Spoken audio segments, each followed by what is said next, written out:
Good idea on a napkin or a strong business plan? Idea on a napkin. We got a person, now we got a product, now we got a plan, and we get them where they can then have a conversation about how they're going to take that to market, and then we provide them some capital to start that journey, but we don't let them go. We continue to invest in them. $3 billion of economic impact, and when you look at the amount of dollars that's been put into Teco over those 26 years, it's over a 10x return failure. That's a huge issue that doesn't get talked enough about. Failure is a foundational part of what the entrepreneurial journey is. Not every dollar is a good dollar to have. But I know that's a very tough message for your audience to hear. But if you get the dollar and you end up spending $1.50 to get the dollar, it's not worth the dollar. It's not just about the innovation of the product, it's about the innovation of go-to-market. People are making decisions off of this amount of data, not even close to information. I'm saying take the data, make it information, use that information and turn it into knowledge, then make decisions. Which one makes you the most proud? Авиобилет за европска дестинација ќе добие еден од вас, а се што треба да направите е да ги пишете во коментар омилените говорници и европската дестинација која сакате да ја посетите. Доколку ви се допаѓа што го врти светот, стиснете subscribe и like.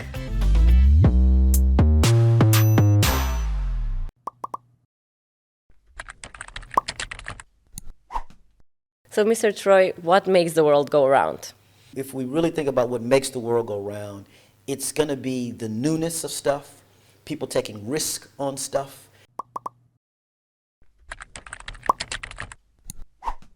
As you heard me say last night, I fundamentally believe you can make any business a tech-enabled business. Because with that technology, you change the experience. And when you change the experience, people will want, there's a stickiness that gets created. And when you create that stickiness, you then can create value. And people will, again, it gets into a nice vicious cycle. You can extract more value from individuals because they're a higher level of stickiness to you. And so to answer your question directly, I think what makes the world go round is this new way to think about solving an old problem with a new way and bringing it to market in a very creative way. Thank you. It sounds great. I will ask you 3 short questions. It's either or, and please give me... Okay. Yes. I'll try to remember that part. Yes. So give me just this or that. Yes. Okay. So the business or the owner, the pitcher of the business? Owner. Okay. Good idea on a napkin or a strong business plan? Idea on a napkin. Risk or stability? Risk. Okay, we will talk more about that. So first of all, how was your trip and how did you like our country so far? Again, I've been great. It's been great. You guys, very hospitable. I mean, I got a chance to walk across the bridge. I'm, staying at the hotel across the bridge and walked into I guess it's called the Old Town Bazaar area, and got lost in the the Muslim area as well, and met a really nice people over there. They helped me redirect myself back. Bought a few things, but it's been great. I mean, very, very friendly people, very friendly. No issues with the language. I mean, even those that didn't quite good English still was able to communicate pretty well. Getting back to technology, when you got your translator, you can make it happen. But I see, as you and I've talked about, I think there's some great opportunity. I really do believe that. Even though there's a smallness, there's a landlockedness, there's a history of, kind of competing with the other areas here in the region, I do fundamentally believe there's some real strong building blocks that can and should be leveraged to make North Macedonia a place where, particularly your generation, wants to stay, innovate, take on those risks, and make it a beacon for the region. Yes, I would like to see that competition between neighbors change in competition of ideas or businesses rather than in fighting over different types of different opinions and standing points. I believe your generation, and I've got, my wife and I have 2 kids that are in their early 20s, you guys see the world, back to making the world go round, you see the world, I think, really differently because of technology. You don't see, I talk to my kids and their friends about this. You don't see the gender differentials and the socioeconomic differentials. You actually don't even see borders in the same way that my generation saw borders. You see opportunities. you see partnerships, you see relationships, you see ways to overcome those histories, because you don't have those, you have the history that you learn, but you don't have the history that you experience, right? And so to you, and so I talk about that history can be one of two things. History can be an anchor, or it can be a compass. And I think your generation sees it as a compass. Yeah, hopefully. No, I mean that, but I think so many others see it as an anchor. It creates the starting point of what they want, and they get moored, you keep using my analogy. Whereas I think so many folks like yourself see it as it's not a place to avoid, but it's a place to learn from, and it gives you not so much the North Star, it gives you a place to start from to find the North Star. Yes, I believe so too. So for those listening to us, they will get some idea, but you manage the Maryland Technology Development Corporation. It's called TEDCO. What you do is actually you invest into new ideas. It's either startups with seed money from the beginning. You work with the university where you have a program supporting innovation in the Maryland University. You have different types of programs that you do at TEDCO. Could you explain to me a little bit how you support startups? I really believe that we can learn here, and we can hopefully do similar things here, and just share some knowledge. Technology can be such an enabler for us, but as I said to a crew the other day, technology can also be, and it can also help us be a better people, a better individual, better collective people. But as I also said, it's a tool that we can control. But when it starts controlling us, and I sometimes fall into this trap myself, when I'm tethered to it, we got to find a way to untether ourselves to this. I have some friends, there's this thing now, big thing that people are doing. I had some friends that did this quiet retreat. I had a friend go away 10 days, couldn't talk for 10 days. Okay. I can't imagine, they've been trying to convince me to go. I said, maybe you can do 3. No phone, no nothing. And you can't talk for 10 days. And my friend That would be my nightmare probably, not talking for 10 days. My friend said the first 3 or 4 days, it was a nightmare. But she said towards the end, and she said her mind was so clear when she got out of it. It was the most, and she wants to do it again. So that was a pivot because of your phone, but I think it's about how we use the technology, not that the technology use us. I think we've got to get into that. But to TEDCO, so yes, you've done your homework, and you've done a great overview. So the goal of TEDCO is to stimulate, to identify, to invest in, and to help mature all those cool ideas, those innovations that are happening in a garage, happening in a lab, happening at a university, happening in a tube, wherever the start is, it doesn't matter. We help identify them, that's the cool part. We help get identified. Then we help get them to a point, kind of one of your oars you asked me. We help move that idea that's in their head, it's in a garage, it's on a napkin. We move that into some type of product, a proof of concept, or minimum viable product. We help to stimulate that piece. And then we get them to a point where they have a plan. So they got a product, now they got a plan. Remember I talked about these 4 P's. So we got a person, now we got a product, now we got a plan. So that's 3 of the 4 P's. And we get them where they can then have a conversation about how they're going to take that to market and hopefully be profitable. And then we provide them some capital to start that journey, but we don't let them go. We continue to invest in them if they need talent, if they need an attorney for their intellectual property, if they need a place to go do their work, whether it's a lab or an office, or makerspace, or an accelerator. We have relationships or investments in all those types of places as well. So it's a full ecosystem. And it was fun to me, even if they need the first customers to try the product or buy the product, you can help them with that. We're going to help identify them. We're going to give them a visibility through whether it's on social media or in traditional media, whether that's TV or print. For a startup, that's a big... We elevate their presence. Like you just said, we give them opportunities to go find those first customers. And we continue that whole journey all the way through to when our investment either doesn't work out or our investment gets paid off in some multiple like an investment should. But even then, we're thinking more and more now about how do we follow that longevity? How do we make sure we tell that story? Because it's about storytelling. Because we want to be able to tell that story, so that we want to tell that success story on this end, so we can come back on this end and say, see, we took this company, they were this 10 years ago. And look what and this is all the things that we did. And one of the things we talk about now is this notion of touches, because there's a lot of pieces to TEDCO.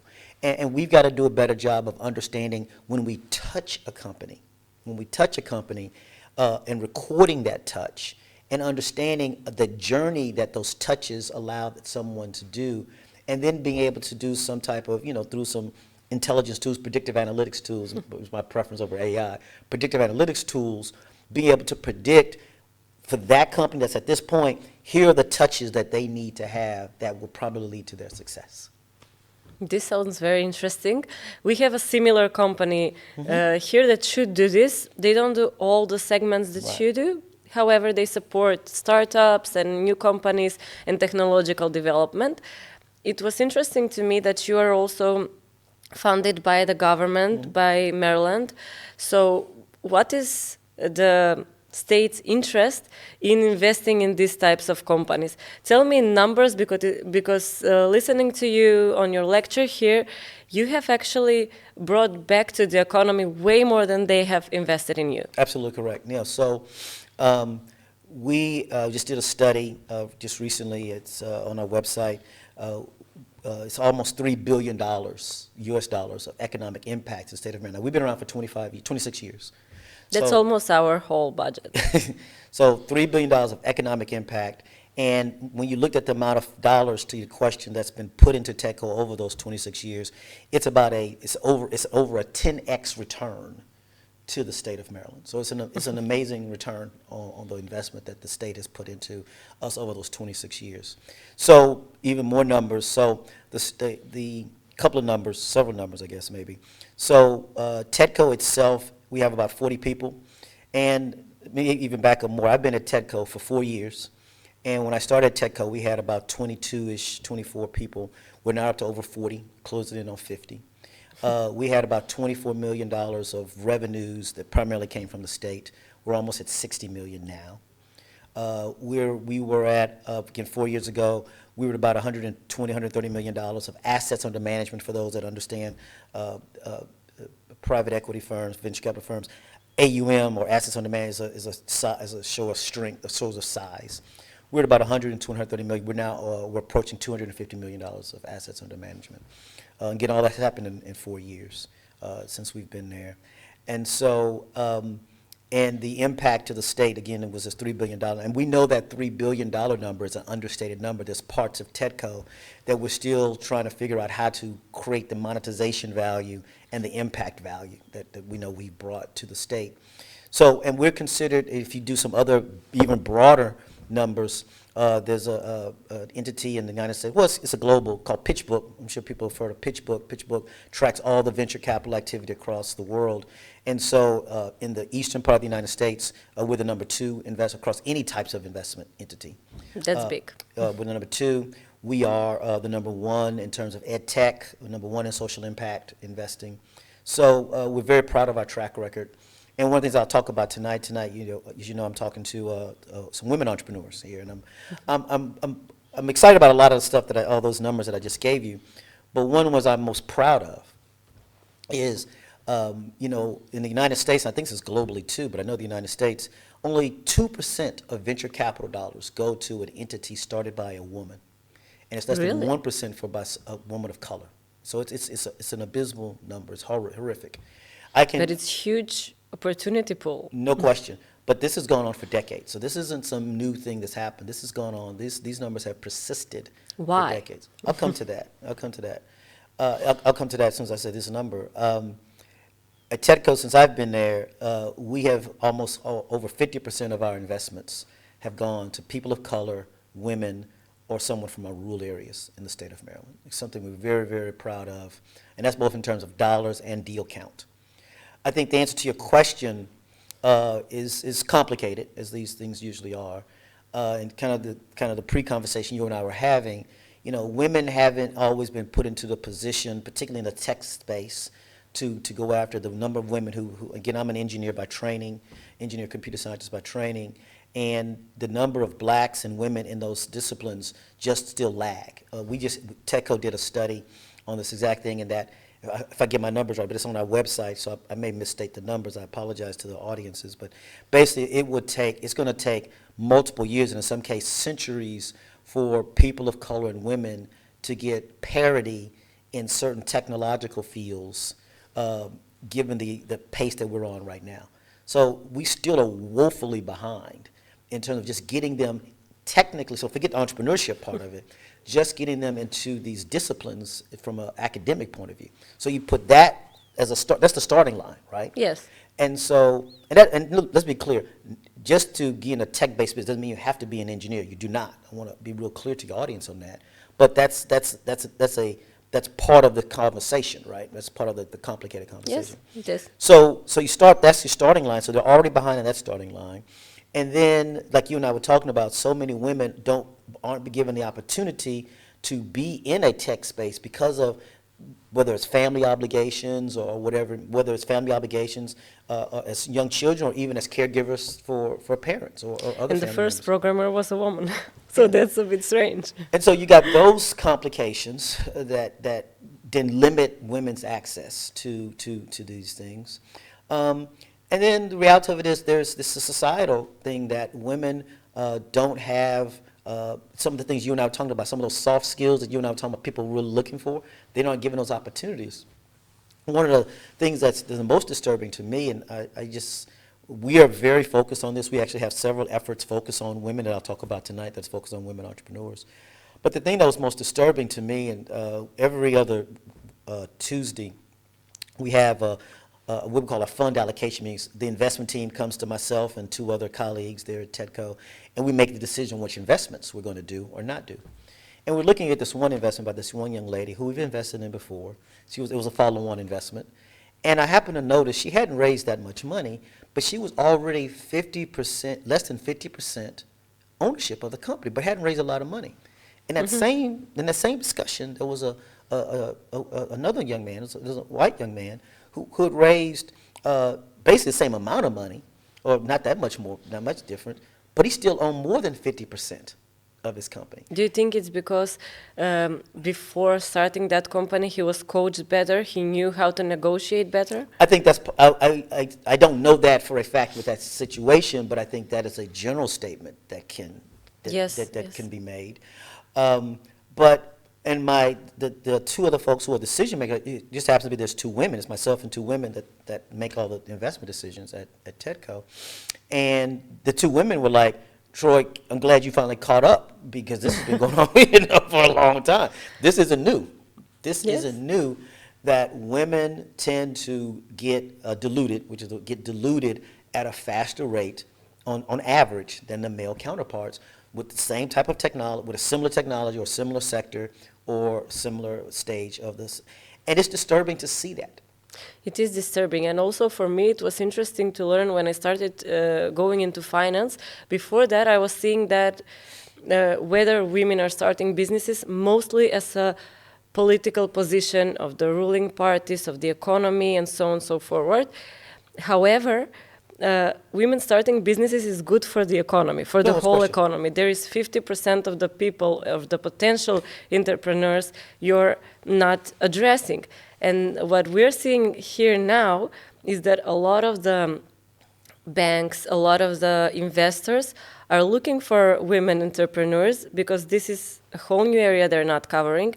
We have a different situation than you do here. The number of women that are that have PhDs is larger than the number of men that have PhDs. So they're trying to get these women to invest and do something with this.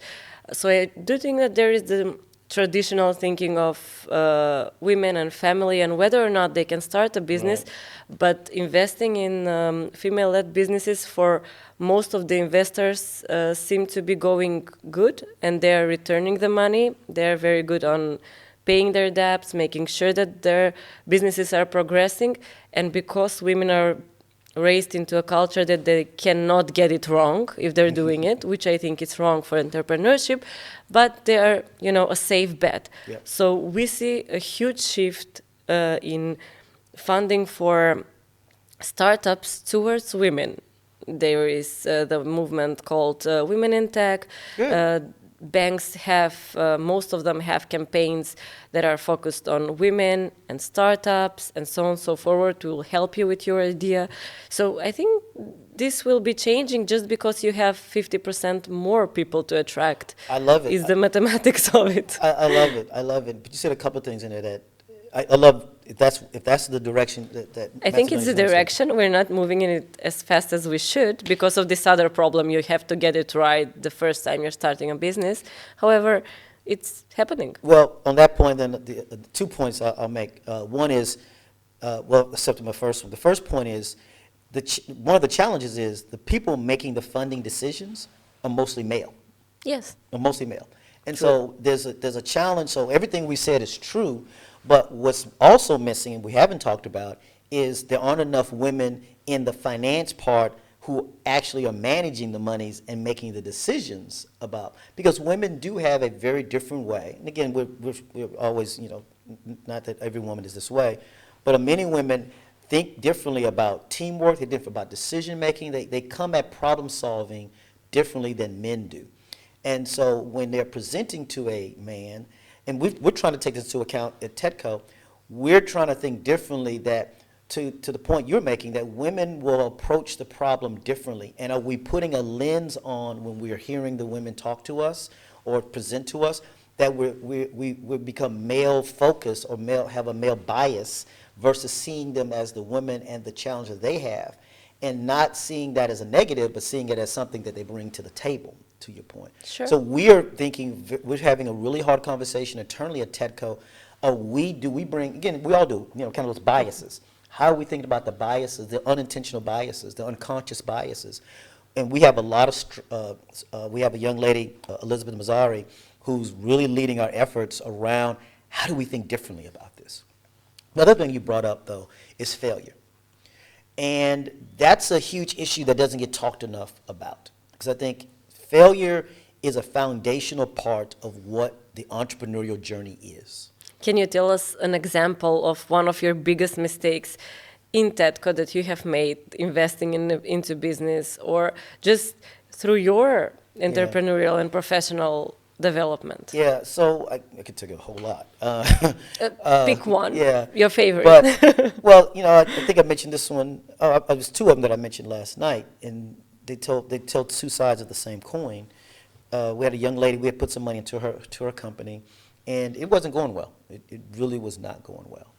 And we had a lot of conversations with her, and she finally did a pivot because she heard us and she listened to us, and we heard her too. It was a two-way conversation, and we got her on the track, and now she's generating, I think it's like $5 or $6 million a quarter. And so, but we were close to saying, no, this ain't gonna work, shut you down. But the flip of that is, a young man, we had about $3 or $4 million in his company, and it was around housing, remodeling. Good idea, really good idea, good technology. But he started out well. I mean, one of those kind of started out $2 to $3, $4 million, rocket ship, doing great. But he didn't take into account and didn't see the headwinds of interest rate changes that were going to slow him down. He was focused on what was happening here, and wasn't spending enough time thinking about what was happening on his bottom line. And we could see some of this was happening because we get these reports, and we were in a syndicate with some other investors, and the other investors, because he wouldn't contact me, we were trying to figure out, we can't find this guy, we can't run him down.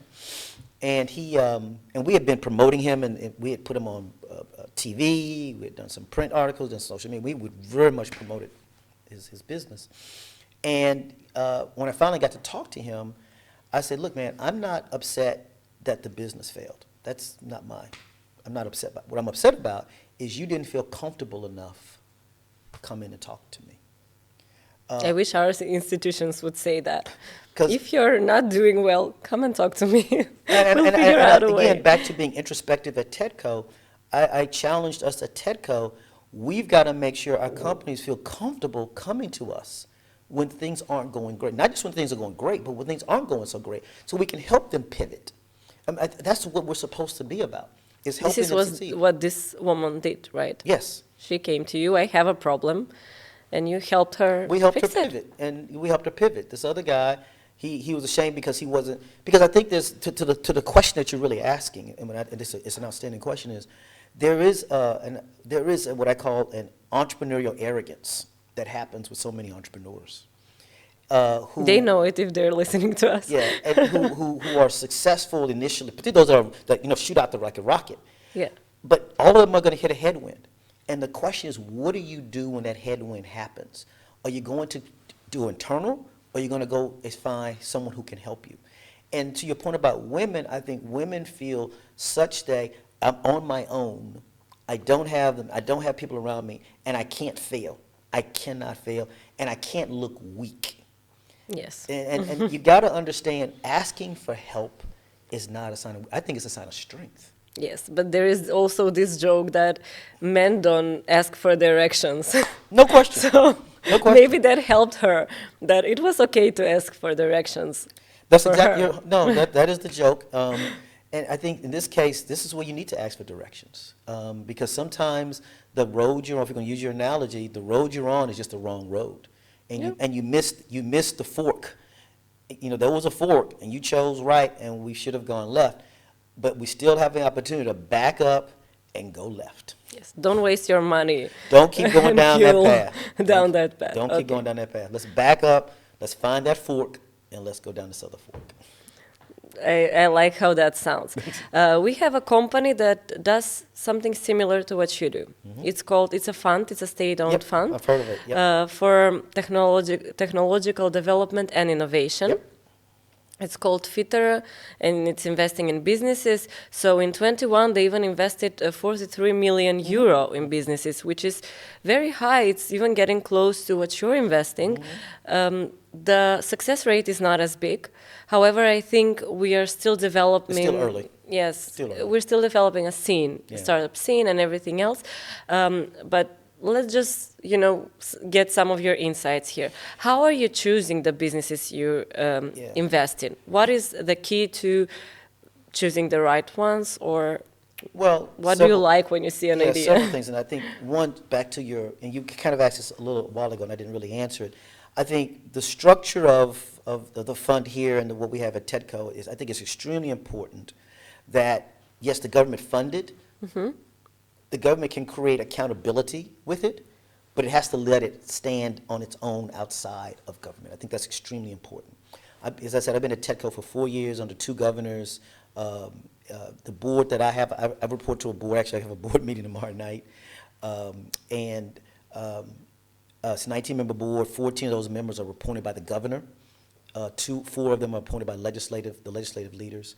But I can sit here and tell you, with all honesty, in my 4 years, I've never had any pressure put on me from the governor or from anybody in the legislature to invest or not to invest in a single company. So I think that's an extremely important structural piece to this. I have a board. It is extremely important. So that we're making, to answer your question more directly, what you're talking about, that we're making market, but what we believe, again, this is all a belief, we believe are companies that are going to accelerate and become great companies, not just for the state of Maryland, but just great companies overall. And I think to answer your question is there's 2, because we have 3 funds, but 2 kind of ways in which we think about investments. We have one of our funds, which is called our Social Impact Fund. And that's a cool fund because we recognize that there are going to be companies that are going to come to their tech. Again, we only invest in technology or life science companies. So if you just have a bakery or a cleaner shop, we're not going to invest in you. Now, if you have a bakery or cleaner shop that's using technology that changed that experience, like I talked about last night, that we'll invest in, but we don't invest in those basic services.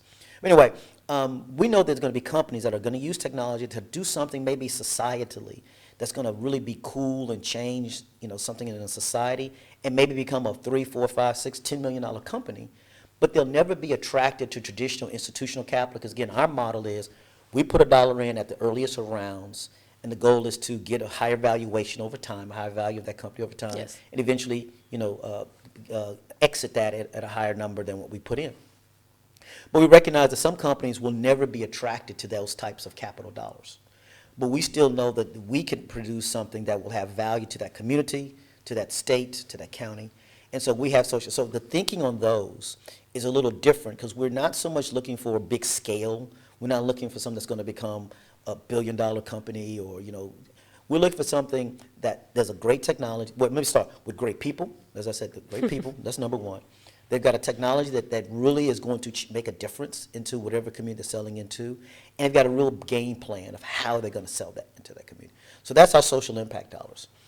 Our other dollars, through our seed and our venture fund, and even some of our social impact dollars too, are traditional venture. And as I said last night, the first question, as I just said, the first thing is about the person, the team.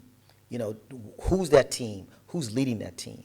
What kind of experience do they have? Why did they decide to do this? We want to understand that. We didn't want to understand the product. Does the product is there a real market for this product?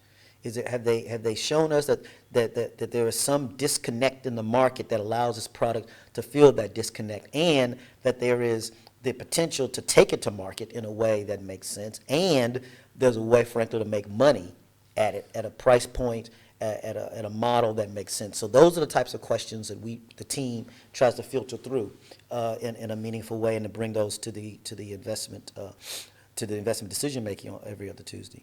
And so the answer to your question is, it is about the person or the team and the people. It is about the product. Does the product answer a question that the market is looking for? Do they have a plan? Do they have a go-to-market, GTM, as it's called? And can we really see the economics or the profit here? And as kind of the fun joke I talked about last night is I use a silly fork example just to make the silly point. But the point is that pricing is one of the hardest things to do at an early stage. It really is hard. And as you mentioned in our pre-talk, it is market-driven because, but I would also argue you want to avoid pricing to cost. I don't think you want to be the low-cost producer as a startup. That's a dangerous place to be because you don't have a lot of margin for error. And you also don't have economy of scale when you start, so yeah, you got to start. They can always win. Yeah, but that's what we talked about last night. Not every dollar is a good dollar to have, but I know that's a very tough message for your audience to hear when you're thinking about payroll. And I've been there. When you're thinking about payroll, when you're thinking about you just want to go get the dollar. But if you get the dollar and you end up spending $1.50 to get the dollar, it's not worth the dollar. And so you got to learn how to price it in a way. And there's a fine line here that the market will buy it, but the market doesn't think it's cheap. And you got to find that spot. And there's also now pricing models. Are you going to do a SaaS or subscription-based model? Are you going to do a one-time with a follow-on? Are you going to do a contractual base? So based on the product and based on the market, you've got to figure out the price, not just the price, but the pricing model that fits both the market as well as what you're trying to do, and it fits with your plan. And then you test it and see if that price was right. It's funny you say that because I was talking to the university yesterday. I had a young man who had a business. It was a healthcare kind of personal training business. And that's exactly what we talked about. I said, look, you got 2 or 3 different ideas here. I test those models. I test to see which pricing model fits best and then figure it out. Because this is the point at that stage where it's not just about the innovation of the product, it's about the innovation to go to market. Because you might decide that the innovation isn't in the product so much, it could be in how you price the product, or how you model the product. That could be the innovation as well. And so people sometimes forget about innovation can come from the business model itself, not just from the product or service, but from the actual how it goes to market as well. Sure. In Zmaj, we are also trying to sort of help people find the good dollars and help people develop and test things, especially through the Startup Academy. But it's short, there are also angel programs, business angel programs, and different funds that can help companies here. We're trying to direct entrepreneurs there. However, to me, it's very interesting that you said it, and everybody else we have talked to said the same thing about choosing the right person rather than the right business model, because business models can shift. You start with one thing, and then you can end up with a completely different business model that you didn't even expect would bring you revenue in the beginning. You said that the person is and the team is the first thing that's the most important for you. No question. Why? Why does everybody say this same thing? And how do you know Well, when you first of all, say it's good you're the everybody one? saying the same thing. Good to know I'm not singing out here by myself. No, I'm just talking about people that are in your line No, I of know. business, because everybody else is focused so much about getting the perfect product and No. business model, but the investors are like, I'm looking at the person. Because at that, where I invest at, again, each stage is different. Where we invest at, which is that early stage, where the ideas, I said last night, most of the ideas at that early of a stage are okay. They're not. They're not great. Not even close to great. Some of them are just eh. But the person, you get a feel for the person. And more than anything, you're investing in that person, number one. You're investing in the kernel of the idea. So not the whole idea. There's like this part of the idea is like, okay, that's the part that's good. The rest of it, we can work around that. And you're investing in their hustle. As you know, you got to understand, this is about hustle. Okay. If you ain't willing to hustle, if you're not willing to live, breathe, eat, drink, you know, fall out of bed and live with this, then don't do it. I just that blunt about it. Don't do it. This is now. Can you go be an entrepreneur at a company and take on and be risk taking, do some stuff inside of a company and still get that paycheck? I think that's a great model for a lot of people, and I would highly encourage that. But if you truly want to take on the full risk of being an entrepreneur, as I said last night, there's a level of insanity that's required. That you need to have. That you have to have. You absolutely have to have. I think there's a level of insanity you have to have in order to do this. But it's a beautiful insanity. It is an absolutely beautiful insanity. It's one where you're going to learn more about yourself. You're going to grow as an individual. I know I did, and I continue to grow as an individual. I continue to see the things that I need to work on as an individual, as a manager, as a person. And I think all the entrepreneurs that I've been able to be associated with, which now number in, I guess, in the hundreds, I've seen that in them. I have a young man, he has nothing to do with technology, he has an event planning company back in Maryland. He was a student at Howard, when I was at Howard. And he and his 3 other partners have this very successful event planning company now. They've had it for, I guess, about 10 years now. And I never forget when he started, and I told him, I said, you gotta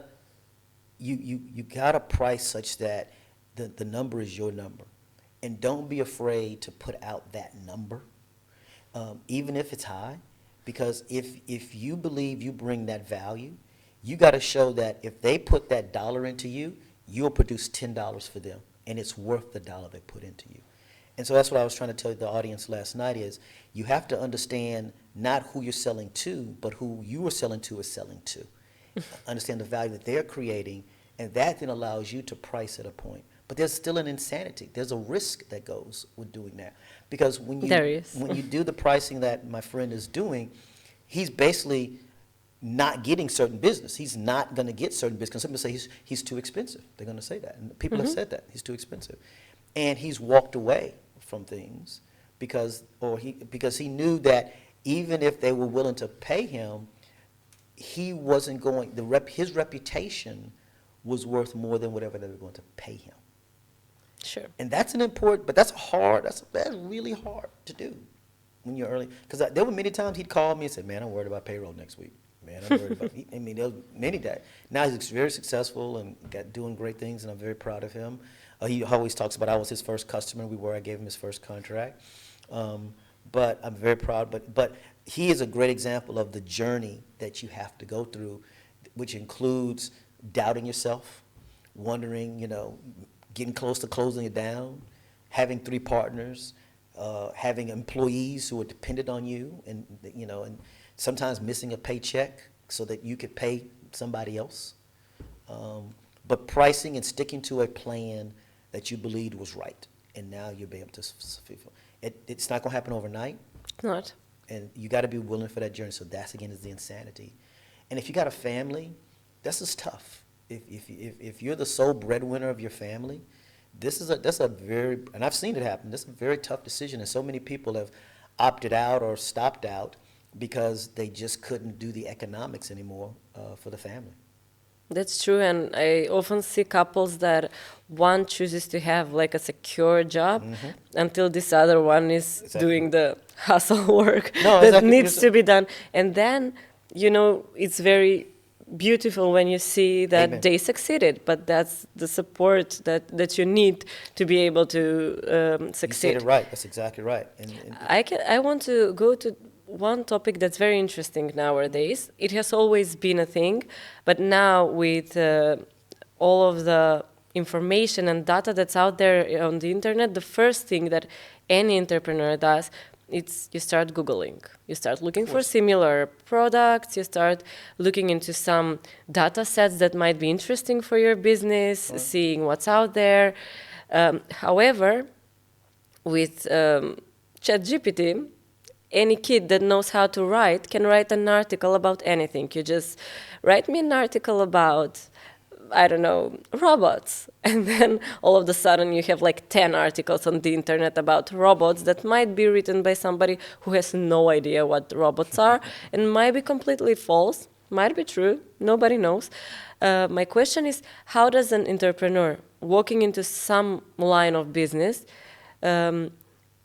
how will they be able to see which information is true, which is false, and find quality information? Do they look for certain sources? Do they contact universities? Do they contact you, maybe? What do you do? That's going to become more and more of a challenge. And the key word in everything you just said there is truth. And I hate to say this, but truth is now becoming a variable. It's becoming variable, you know. And that wasn't the case always, but what is truth is becoming hard to discern. And so I think part of the answer to your question is you're going to have, I think, 3 kind of circles that you're going to get information. And again, you know how I feel about this. It's data, then it's information, then it's knowledge, right? So I think you got to have that outer one where you're gathering the data. And that's to your point, the internet, it's all those places. You gather data. I think as I come in and I turn that data into information, you start to get a set of individuals or sources that you can screen that data through to kind of get some sense of what you believe truth to be. I think then that closest one is knowledge. But around that, you have your trusted colleagues who, again, you filtered that data and information through to give you that. I think the point I'm trying to make is you can't rely on any one thing. You can't rely on any one source. You can't rely on any one thing. I think you gotta be more discerning. And I think there is this layering that you're gonna have to do. It's gathering, discerning that gathering, and then deciding. But if you just decide, which a lot of people are doing, because they've closed themselves off into their little echo chambers, and they're making decisions, as I talked about, off of singular data points. The analogy that I used last night was, it's like looking at a trailer to a movie for a minute and a half and saying you know the whole thing about a 3-hour movie. But that's what a lot of people are doing. They're looking at a trailer to a movie and saying they know everything about the movie. And the movie might be something completely else. and more, particularly in the Marvel universe, which I'm a huge fan of, the Marvel universe, more times than not, the trailer has clips that ain't even in the real movie. Okay? Just because the clips were fun. It was on the editing floor. It ended up being on the editing floor. They said, we'll put that into the trailer. We're not going to put that in the movie. Yeah. But that's what's happening. People are making decisions off of this amount of data, not even close to information. I'm saying, take the data, make it information, use that information and turn it into knowledge, then make it decisions.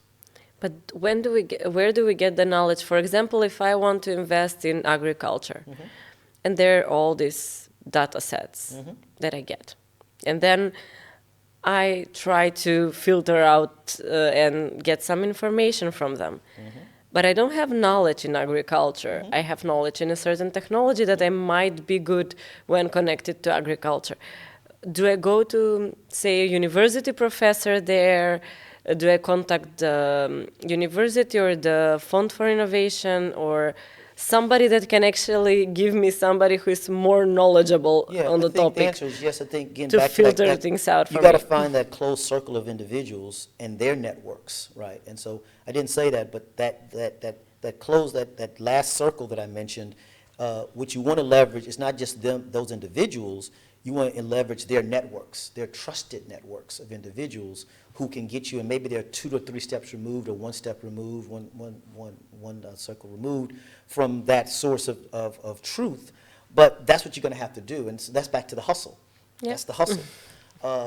That this, if you think it's as simple as doing a chat GPT query and you're going to find everything you want to know about agriculture, that eventually will catch up to you. That's going to catch up to you when you come to somebody like me and you're doing a game plan, and I'm going to start asking you questions about your brand, your data, and everything, and it's going to get revealed that you got a very narrow source of what you come to me with, because I'm going to have some knowledge about it. I'm going to be asking you a bunch of questions, or I'm going to find me an expert who's going to ask you a bunch of questions, and that's going to get revealed that you only had this much understanding.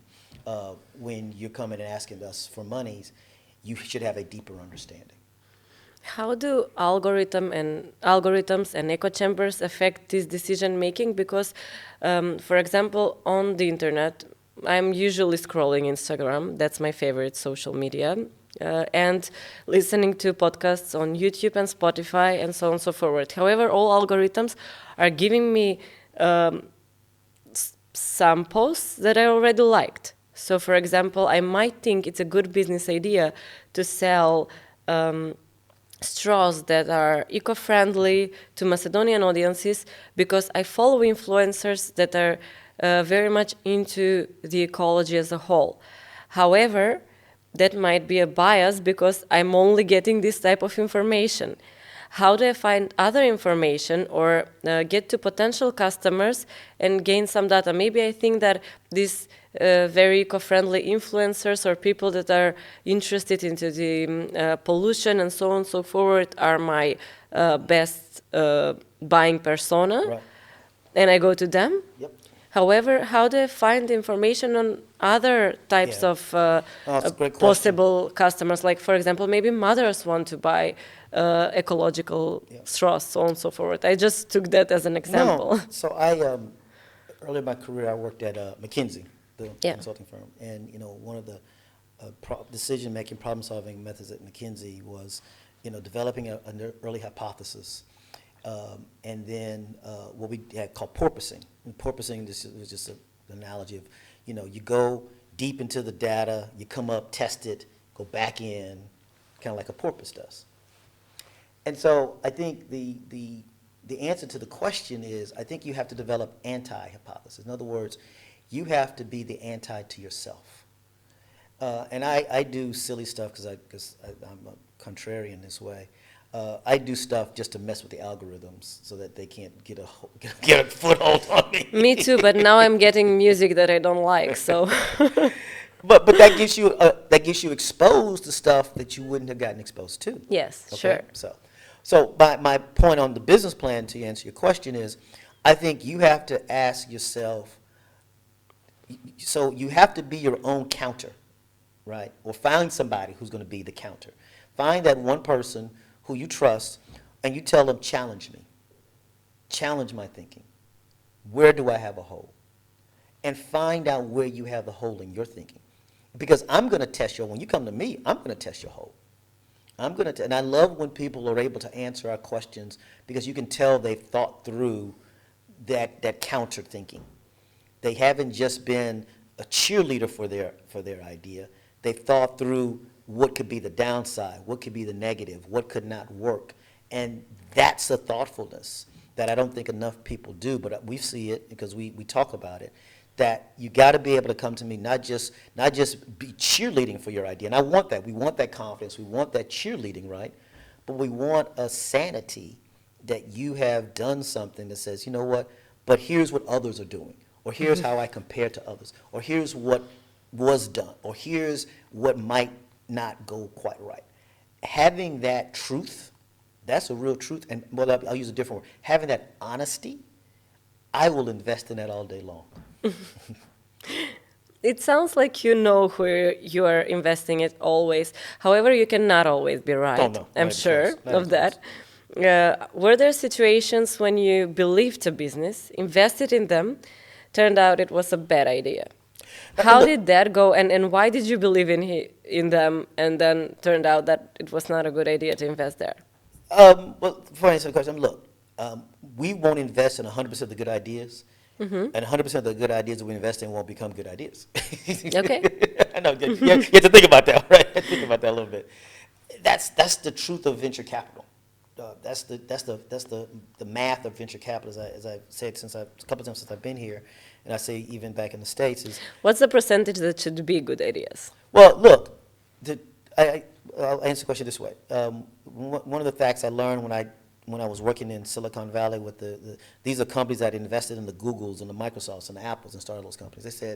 They told me, about the A quality people, B quality plan, as we took, basically invest in the person.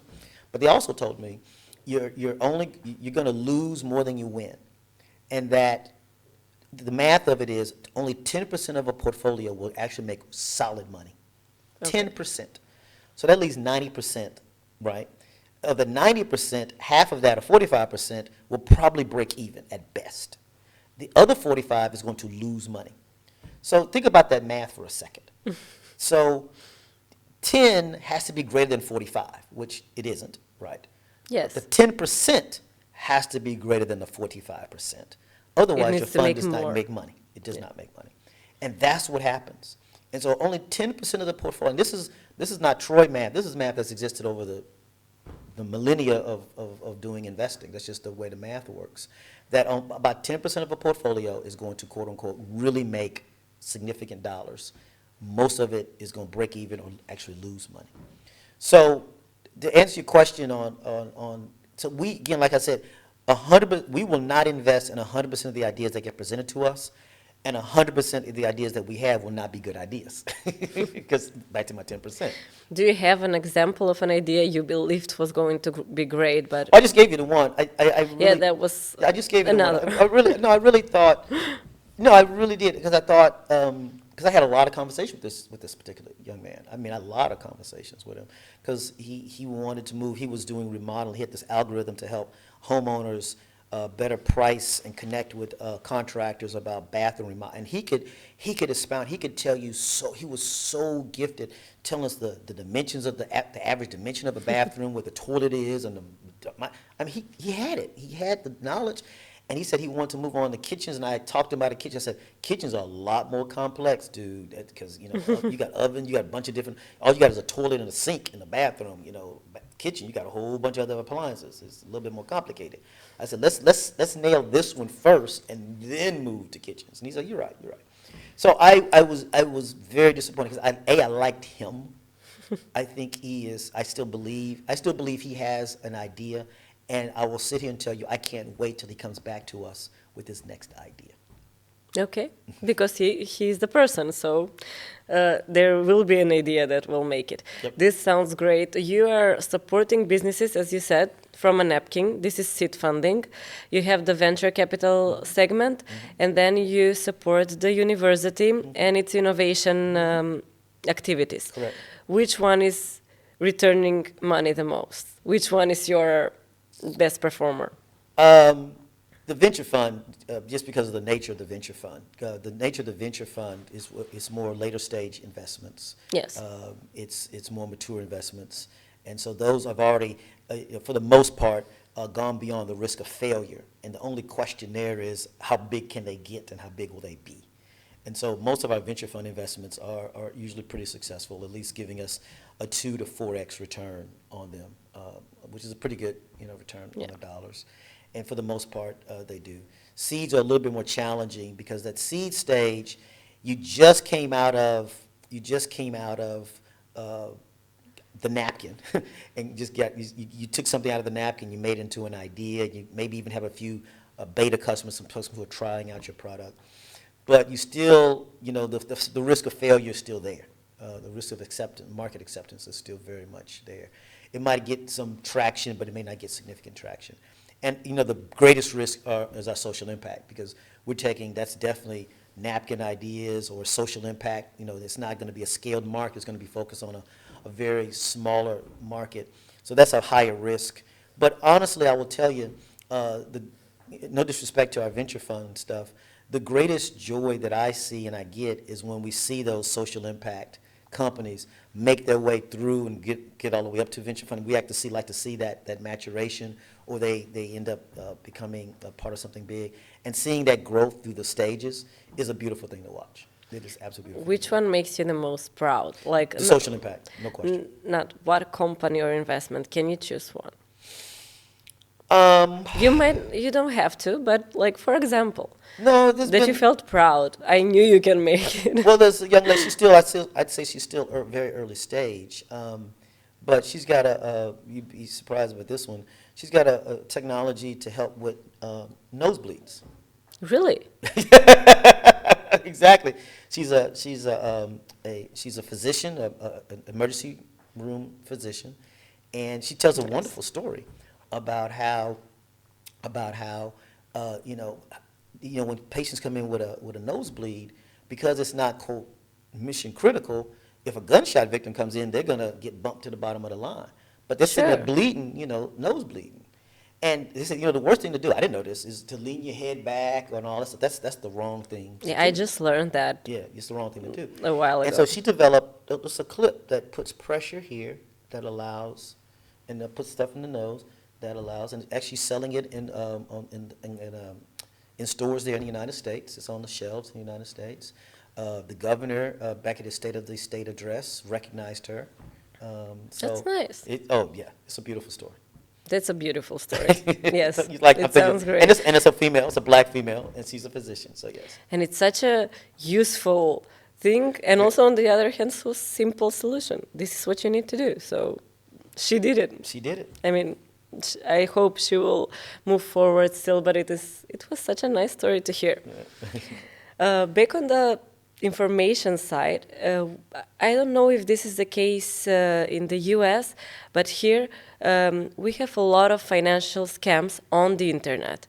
And when I open any social media, you can find all of these people promising you a high return for your dollars or euro, whatever. Yeah. I get emails, they usually get sent to junk. However, I get emails of people promising me things. Yeah. When I opened my junk email to find something that I actually needed, I realized that they still do this. Oh. So my question is, how do we know? Since if you're an entrepreneur and you have financial problems, you're struggling to get wages and so on and so forth, you might be easily fooled to invest in this type of scams. Yeah. And if you're not financially literate enough, or if you don't have friends that you can ask, especially you mentioned you're working with different types of groups, supporting them, maybe they don't have friends in finance to ask whether this is true or false. How do you know if something is just too good to be true? So if that person is an entrepreneur, is sitting, what you described is someone that's sitting pretty alone in the world. And if that's sitting that alone in the world, where they don't have that support network or just that, back to my that circle of friends, that's a larger issue that person needs to address. Because to answer your question, you're right, there is probably 0% that any of those emails will be helpful to that person. There's a 0% chance. Yeah, invest 100, you get 1,000. Yeah, there's a 0% chance that any of those emails will be helpful to that person. So back to my 3 circles, right? They've got to find, hopefully they just got that one person who can direct them to somebody, who can direct them to somebody, who can direct them to somebody, to find the resources that they need and can use to help grow and scale their business. But again, the hustle and the desperation, because that's the real point of your question, can cause you to make decisions that aren't optimal. Yes. And if you live in a culture where there seems to be no support for what you're doing, you feel alone in that journey, then you feel like you have to just grab at the thing that you can grab at. So again, it was encouraging to be at the Startup Academy last night. You got a community there that, and I felt it when the little bit of time I was there, that we're trying to hold each other up, and people could walk to someone and say, hey, I have this idea, or I saw this, what do you think? And you need more of those types of communities. So they don't have to be a friend, they just have to be someone that I trust. Sure. Will give me that information. However, when it comes to echo chambers and everything else, there were whole cities investing, a lot of the people in those cities investing money in one of these scams, and turned out to lose a lot of money. They just shut the thing down. So even if these people had these communities, they were surrounded with people who were also struggling financially. A lot of people, not just here, that's not a special problem that we have, but the prices here compared to the wages, especially in the smaller cities, are very, very different. And people are trying to just believe that they can make money fast. However, they often end up losing more money than they earn. And we also have this other part of being not having high financial literacy, which also affects this segment. So do you suggest maybe we search for other types of information on the internet, or look for somebody else? Everything you described, I could put into certain regions of the United States, certain urban and rural areas of the United States, everything you just described. So it's you don't have a monopoly on that. We don't. And so financial illiteracy is a huge challenge in a number of communities in the United States, across the globe. So I don't disagree with you. And so, the internet, look, I'm old enough to remember the internet was touted as this means to create this global community, to create this means by which we could have this democratic, open type of space. And I think the spirit of that still is there. Maybe I'm a little Pollyannish on that, but I still believe it's there.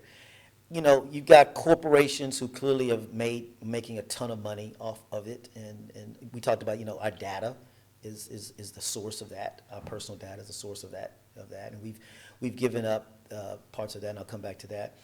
But it hasn't reached some of the people that it needs to reach for a variety of reasons. Again, in the United States, I can speak to it because there's definitely a digital divide in terms of who has access and who doesn't have access. And I think it's a complicated thing because it's not just about building the pipes.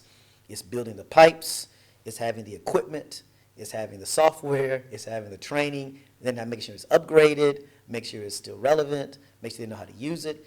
And so I think too many people oversimplify it's just about building pipes into these communities. It is far more than building pipes. And by the way, now with satellites, even better, and even microwaves, you don't have to build physical infrastructure to get to some of these communities, particularly with cellular or satellite. And so it's not a question of access, in my opinion. It's a question of how to access, and how to use is the bigger question that has to be solved. So knowledge again. Exactly correct. And so we've not done a good job as a global citizens to get that type of information, get that type of knowledge to people in a way that which they can consume it, they can use it, and they know how to use it. And think critically to be able to look for other information. Yeah. This sounds great on the information part. However, not just with scams. You, as an entrepreneur, you can fail in any sort of way. You mentioned a few by now. Give me very short, 1 or 2 sentences. What's the advice you give to an entrepreneur that you know they can make it, but they're failing at the moment? They have problems at the moment when they're asking you. No, what's the one thing you tell them to sort of motivate them? I'm a man of faith, and you have to have faith that your idea was a good idea and hope that you will find a way to make it happen. You have to have faith and hope. And it takes a lot of faith and hope when you're into entrepreneurship. However, what motivates them? For example, what motivates somebody to become an entrepreneur? Is it just the fact that they want to make more money? I believe that's one thing. Most But entrepreneurs what I've- motivates Yeah, them? I think most entrepreneurs, many entrepreneurs that I've been around that have been successful would say that's a secondary. Okay. That's secondary. I think the primary is proving that they can do it, proving that their idea was the idea to make it happen. And yes, they clearly get financial benefit from it, there's no question about that. But I think the satisfaction that I took that thing, that idea that was in my head, that discontinuity in the marketplace that I saw, that thing that happened to me that I wanted to fix, that I knew other people wanted to have happen, I was able to fix that. I was the guy, I was the young lady who fixed that thing that was, quote, not quite right in the market, and it was my idea that made that. That drives so many entrepreneurs that I know. Thank you. I think this will be a good segment to show to people and just share with them how to motivate yourself and what are the right reasons to go into developing your own business, because that will keep you up at night and nothing No else. Because if it's money, I mean, don't get me wrong, there's nothing wrong with money. I want people to make as much money as they can, and they should. But I don't think if you focus on that too much, I would argue make bad decisions about the product you're trying to bring to market. This sounds great, and I will end our conversation, although it can last forever. I can end our conversation in the way any host would end a conversation when you come to their country.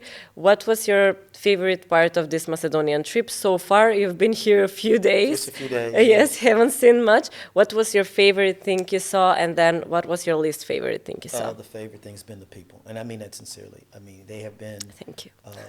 Amazingly generous with their time and their thoughts, helping me, with the language, just helping. I tell the quick story of when I checked into the hotel, the young man who brought the bags up, he stayed in there 15 minutes explaining the room, talking about Scobia, and he was just going on and on. You could tell how proud he was and just excited. It was a beautiful experience to have that happen, when I got to the hotel.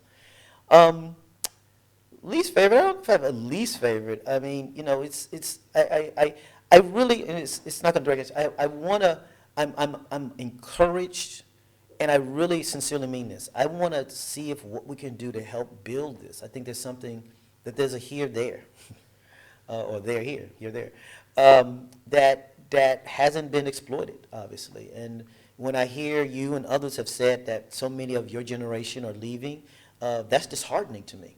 Back to the thing that's driving. I'd love to be a part of saying that we planted some seeds to stem that tide. I think when I look at some of the statistics about the literacy, the IT literacy that's here, the English proficiency that's here, just some of the quality of what you're trying to do, that hasn't, to my opinion, been taken advantage of in a way that will drive a really foundational drive towards innovation and entrepreneurship. That I'm convinced of. We are also convinced in this. This is why we're doing What Makes the World Go Round. Thank you for being with us today, and hopefully we will have you back to fix some of those problems. I look forward to it. Thank you.